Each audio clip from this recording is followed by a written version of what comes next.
लोगों को शांति और मोक्ष की प्राप्ति क्यों नहीं होती? क्योंकि लोग सच में चाहते ही नहीं हैं कि उन्हें शांति और मोक्ष की प्राप्ति हो।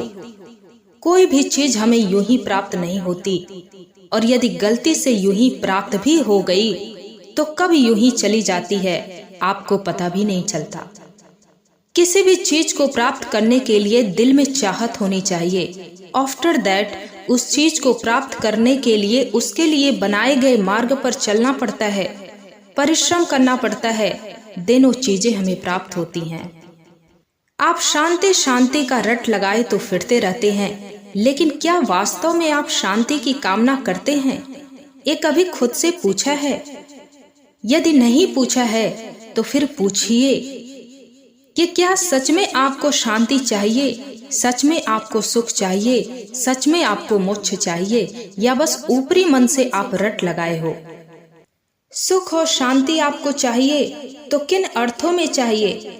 आप तो सुख और शांति को भोग विलास की वस्तुओं से जोड़ दिए हो, इसे शरीर का विषय बना दिए हो, जबकि वास्तव में यदि गौर फरमाएं तो यह शरीर का विषय ना होकर आत्मा का विषय प्रतीत होता है, और हम इसे शरीर का विषय बनाकर सुख और शांति की कामना करते हैं। इसलिए हमें सुख और शांति की प्राप्ति नहीं होती है और हम परेशान रहते हैं। हम तो यह सोचते हैं कि बहुत बड़ा महल बना लेंगे तो हमें शांति मिल जाएगी। महल खड़ा कर लिया, कुछ दिन तक तो हमें लगता है कि हमको शांति मिल गई, लेकिन नहीं।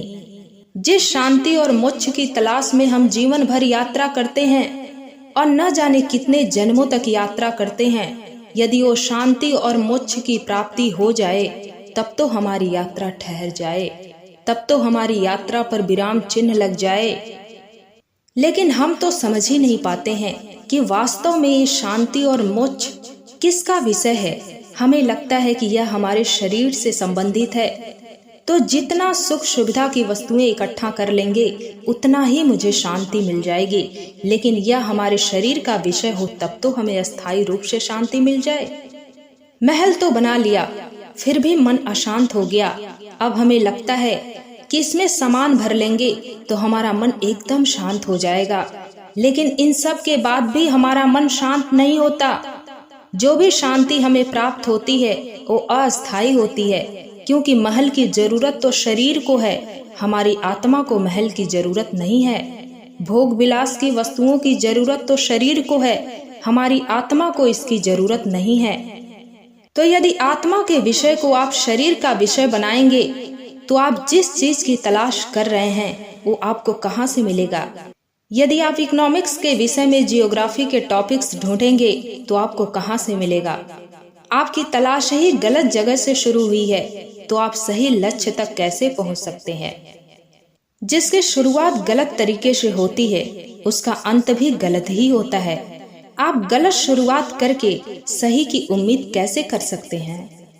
यदि हमें शांति और मोक्ष की प्राप्ति हो गई तो हमें किसी चीज की जरूरत ही नहीं है, हमें कोई भी चीज विचलित नहीं कर सकता। तो एक बार आप सोचें कि जिस सुख शांति और मोक्ष की बात आप करते हैं तो किन अर्थों में करते हैं?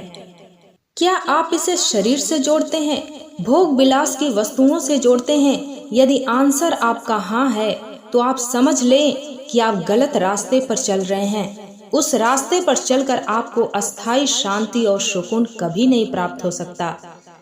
बड़ी अजीबोगरीब स्थिति है दोस्तों कि हम पाना बहुत कुछ चाहते हैं लेकिन करना कुछ नहीं चाहते, तो बिना किए कुछ भी नहीं मिलने वाला है।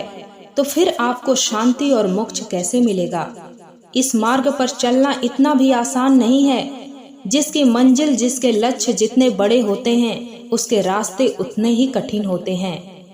लेकिन हमारी कमजोरी क्या है दोस्तों कि हम लक्ष्य तो बड़ा बना लेते हैं लेकिन रास्ते आसान तलाश करते हैं, और ऐसा होता नहीं है, इसलिए हम हार जाते हैं। तो यदि आप बड़ी बड़ी इच्छाओं को पालकर आलसी बनकर बैठे रहेंगे तो आपकी इच्छाएं कभी पूरी होने वाली नहीं हैं। मिलते हैं दोस्तों अगले वीडियो में। जिंदगी बहुत अनमोल है, अपना ख्याल रखिएगा। धन्यवाद।